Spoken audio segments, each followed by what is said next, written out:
இறை வார்த்தை இன்று. ஆண்டவரின் நாமத்தில் உங்கள் அனைவருக்கும் என் அன்பின் வாழ்த்துகள். இந்த நாள் உங்களுக்கு ஆசிர்வாதமான நாளாக அமைவதாக. நமக்குரிய அங்கீகாரம் கடவுளிடம் இருந்து மட்டுமே வருகிறது. இந்த உலகத்தின் பார்வையில் நாம் பயனற்றவர்களாக இருக்கலாம். ஆனால் ஆண்டவரின் கரங்களில் நம் ஆன்மாக்கள் உள்ளன என்ற செய்தியை தருகின்றன இன்றைய வாசகங்கள். உளவியலில் பாசிட்டிவ் ரீஇன்ஃபோர்ஸ்மெண்ட் என்று சொல்வார்கள். அதாவது ஒரு குழந்தை நல்ல செயலை செய்ய வேண்டும் என்றால் அதை பாராட்டி பரிசு வழங்க வேண்டும். பரிசு குழந்தையை ஊக்குவிக்கும். குழந்தை அந்த செயலை திரும்ப திரும்ப செய்யும். ஆனால் இதில் ஒரு ஆபத்து இருக்கிறது. பரிசு கிடைக்கவில்லை என்றால் அந்த குழந்தை அந்த வேலையை செய்யாது. நாம் பெரியவர்களாக இருந்தாலும் சில நேரங்களில் இந்த மனநிலையோடு இருக்கிறோம்.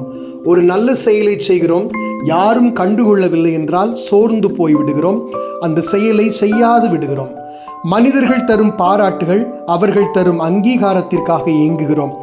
அவ்வாறு இல்லாமல் கடவுளின் அங்கீகாரத்தை மட்டுமே நாடி நாங்கள் பயனற்ற ஊழியர்கள், செய்ய வேண்டியதைத்தான் செய்தோம் என்ற மனநிலையிலே நாம் வாழ வேண்டும். யாரும் பார்க்காவிட்டாலும் மலர்கள் மலர்வதை நிறுத்துவதில்லை. யாரும் கேட்காவிட்டாலும் பறவைகள் பாடுவதை நிறுத்துவதில்லை.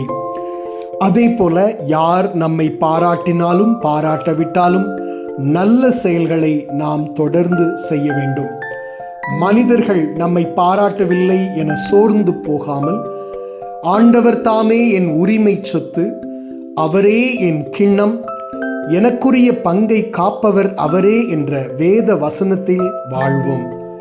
நாம் இந்த உலகத்தின் பார்வையில் ஒன்றுமற்றவர்களாக, அழிந்தவர்களாக தோன்றலாம். ஆனால் நம் ஆன்மாக்கள் கடவுளின் கரத்தில் உள்ளன என்பதை மறவாதிருப்போம். அவர் நம்மை அங்கீகரிக்கின்ற ஆண்டவர். God bless you. Amen.